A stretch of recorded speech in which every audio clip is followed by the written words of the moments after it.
What's good, people? Welcome to the Chronicles of Culture podcast. My name's Connor F. Davies, and this week I sat down with Irish up-and-comer Jamie Stewart to discuss the culture of street dance and his standpoint on the importance of community ties. Let's have a look. How's it going? I'm Jamie. I'm from Dublin, Ireland, and I feel like I represent hip-hop and live feed the most. I know you've been part of a team before. Mm-hmm. What role do you think being part of a dance crew play in building community and social connections? Right. There's definitely an important aspect in being in a crew. I would say definitely for maybe a first-time beginner dancer, because no matter what age you are, like when you start something like this, it's 9 times out of 10 going to be quite overwhelming, maybe a bit daunting. Like, especially if there's people that are around you that maybe are doing it years longer than you and you feel like they're much better than you and whatnot. So to do it alone, you'd obviously feel maybe even anxious or whatever. So I would say for anyone, but more so first time or beginner dancers, to involve yourself with a crew, people who are like-minded as you. You also make friends, you start to realise that like we're all on the same level here. This actually isn't as bad as I thought it was. Because they're all in the same boat. Exactly, exactly. Do you find the dance community in Ireland is quite welcoming then? Yeah, oh, definitely. Like I have to say, when the studio that I associate myself with now in Ireland, I actually I've been a dancer for 10 plus years, but I've only been with the studio I'm with now 2. And to make that change of being with a studio for 8 years into a brand new studio, I even felt a bit knowing how it goes with competitions and being a dancer and developing and whatnot. Even for me, when I made that change, I was a bit like, this is brand new. I felt like a beginner, do you know what I mean? And I was able to immediately share my experience. And I know it's not a crew as such, but I wasn't like a dancer, so to speak. I actually came into District Funk as As a mentor? As a mentor, yeah. There was a bit of a mentor role there, and not only is that a bit more responsibility, but it's also these people are not looking up to me as such, but they're actually welcoming me in more of an important role for what I was doing Than just another dancer. Than just being another dancer. So I would have to say, when you ask me was I welcomed, I actually feel that on a deeper level, because you can't walk into someone's life and they just trust you straight away, but they did. Right. Do you know what I mean? Yeah. So I would say from my experience, yes, 100%, I would feel like Ireland have a very warm, very welcoming environment, yeah. When it comes to maintaining strong community ties, Okay. whether that's here or back home in Ireland, Okay. can you think of any challenges? In Ireland, there's definitely kind of studio claim dancers, so to speak. Okay. Now, I understand you do need to kind of follow some sort of loyalty in a sense, and then when it comes to making that change, it can turn things kind of negative. That would maybe even dictate their thinking or their future dance, so to speak. Yeah. A personal experience, when I had originally left my studio that I had started my dance journey with, I actually took a long break from dance because I felt like, okay, being there from maybe 8, 9 years old, it was kind of the only place I knew.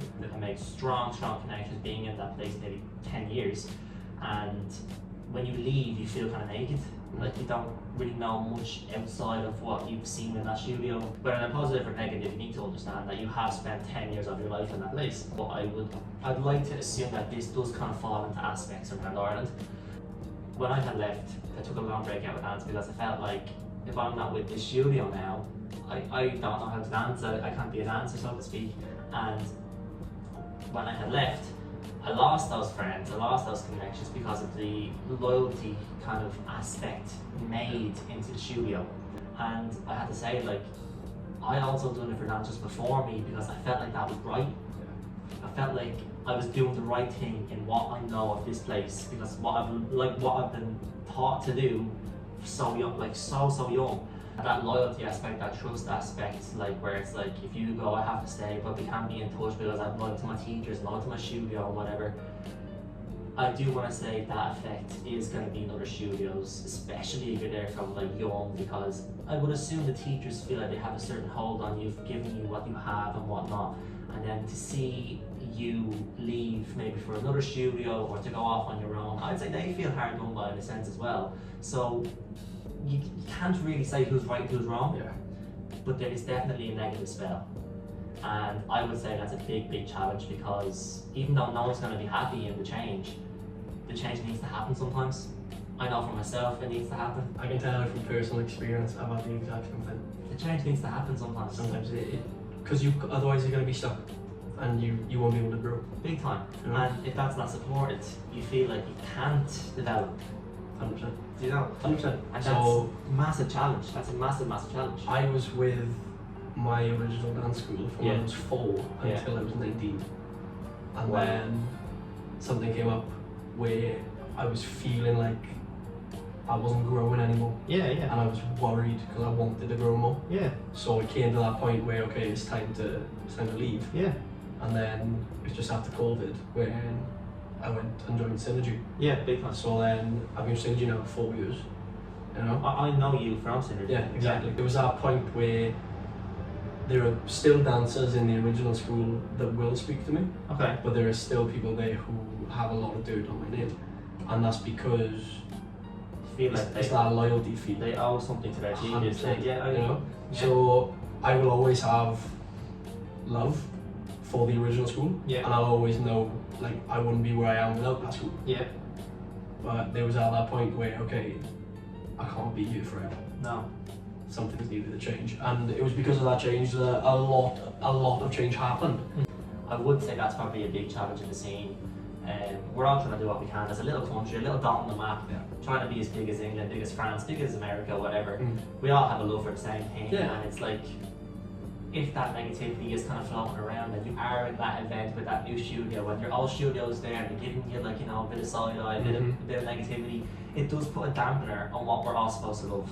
And that, I would say, mainly from my personal experience, is a big challenge in Ireland. Yeah. How do you think the street dance has evolved in your own community? So have you felt the cultural shift? Yes. So maybe since in recent years? Well, like yes and no, right? So no, because it's been nothing like dramatically like changing our scene. Like there's been nothing crazy that's come in and changed all of our lives. But I would say yes on like the basis that we are all still improving. We are all still developing our craft. We are doing what we can to host our own events, host our own gigs, and have that be supported by the rest of the scene. Big cultural shift. Okay, right. If we're talking events, so we've had Red Bull Dancer Style as a qualifier, and as of last year we've had BC, Red Bull BC, big for the breakers, huge actually. You know what? The biggest thing probably for the breakers. Because there is quite a big breaking scene in Ireland. Big time, but I don't know how it's going to turn out now with it not being a sport anymore. Yeah. So obviously up until it was, we had that, and it may now probably be redeveloped into something else with breaking now being removed from the Olympics. I suppose you can actually really call that a big cultural shift, big cultural shift, but it's in the obviously only in events. And it is also, again, it's a battle event. Yeah. Not every dancer coming up is a battler. That's it though. So it only does benefit maybe half the scene. Yeah. So that's why I wouldn't really call it the biggest thing in Ireland, but I suppose for the battlers, it'd be what you'd want to go to, I guess, wouldn't it? Like, What are your hopes for the future of your own community alongside the dance community in general? Wow.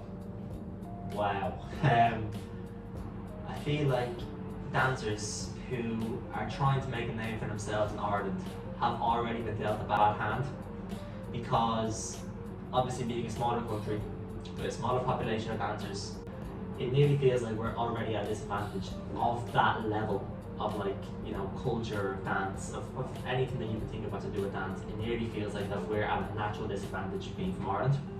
There's only so many people that can show up for you in Ireland, you know what I mean? I would say that, it's naturally harder to obviously make a name for yourself. I suppose you have to get out, you have to see the world, dance in other countries, make those connections, prove yourself nearly. I have to prove that like I'm not just an Irishman, I'm a dancer. I have the same love for this as you do, as well as you do, as well as you do. And as a scene, how do we bring Ireland to that level of interest, at that level of like there's actually shit to see in Ireland? That's my experience of being a street dancer in Ireland. And there we are, Jamie Stewart, everyone. Thank you very much. Thank you for having me. Bye, guy. Well, these mics are useless. Yeah. Okay. Yeah. So